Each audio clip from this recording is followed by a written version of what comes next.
Before we begin, if stories about love, betrayal, and hard truths hit home for you, take a second to subscribe. You won't regret staying. I found out 3 days before our anniversary, not through a confession, not through tears, but through a calendar notification that wasn't meant for me. Dinner, 7:30 p.m., Hotel Atrium.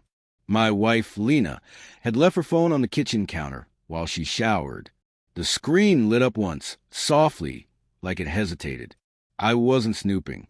I was making coffee. But the name beneath the reminder wasn't mine, and the hotel wasn't one we'd ever been to. We'd been married 8 years. No chaos, no drama. The kind of marriage people call steady when they don't look too close. She worked late often, corporate job, demanding boss, the usual. I trusted her because that's what you do when you've built a life brick by brick. But something had shifted months ago. Small things. She stopped leaving her phone face up. Her laughter felt delayed, like it came from somewhere else.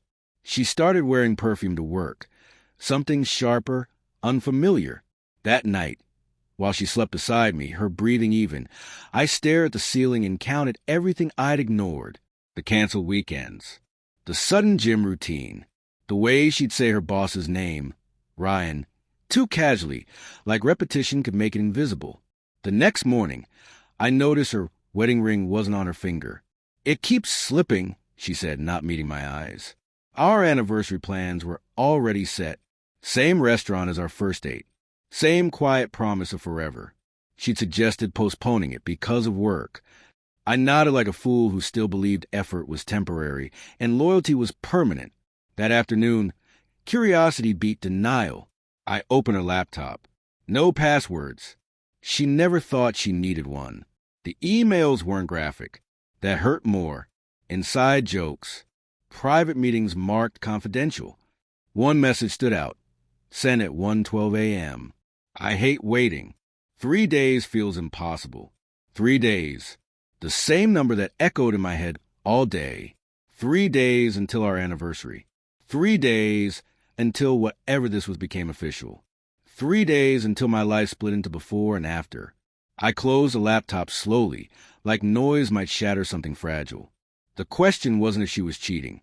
It was what I was going to do with the truth that I didn't confront her. Not yet.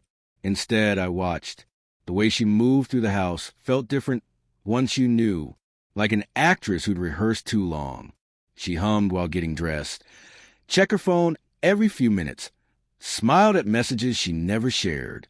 When I asked how work was, she said, "Busy," and kissed my cheek like punctuation. That night, she told me she had a late meeting. I nodded and said nothing. My voice would have cracked if I tried. The hotel was only 15 minutes from our place. I parked across the street, engine off, hands shaking on the steering wheel. I felt stupid sitting there, like a character in a movie I'd always judged. I'd never be that guy I used to think, but love makes hypocrites out of everyone. At 7:26 p.m., she walked in, not rushed, not nervous, comfortable. She wore the blue dress she once said she saved for special nights. I watched her reflection disappear through the glass doors, and something inside me went quiet. Not anger. Not yet. Just a hollow acceptance, like my body understood before my heart did. I waited. At 8:04, I saw him. Ryan. I recognized him from company photos, tall, confident, the kind of man who never doubts he's wanted. He walked in like he owned the place, like nothing in his life was at risk. I followed him upstairs. The hallway smelled like carpet cleaner and expensive cologne. I stood outside room 814, heart pounding so loud I was sure someone would hear it. Then I heard her laugh. That laugh, the one she used to save for me. I didn't burst in. I didn't knock. I took out my phone and recorded the sound through the door. Her voice. His. A kiss. Words I couldn't unhear. "I wish I met you first," she said. That was the moment, not the cheating, not the lies. That sentence. I walked away before they saw me, sat in my car and screamed until my throat burned. Then I wiped my face, straightened my jacket, and drove home. When she came back later, close to midnight, she smelled like him. She slipped into bed and whispered, "I'm exhausted." I turned toward her in the dark and asked softly, "Do you love him?" Silence. Too long. She finally said, "It's complicated." I stared at the wall, already planning what she didn't know was coming. Because if she thought betrayal was the end of the story, she had no idea what I was willing to become. That I didn't yell. I didn't cry. The next morning, I made her coffee the way she liked it. 2 sugars. Oat milk. She looked confused, maybe relieved. People who betray you always hope your silence means weakness. Our anniversary dinner was still on the calendar. I told her we should keep it. For closure, I said. She agreed too quickly. The restaurant was dim and familiar, frozen in memory. Same table, same candles.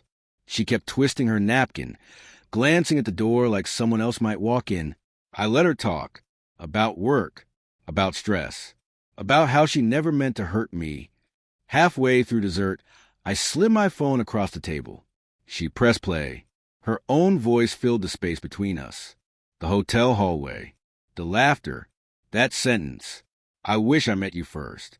Her face drained of color. "You followed me," she whispered. "I trusted you." I said, "You just got careless." She started crying then.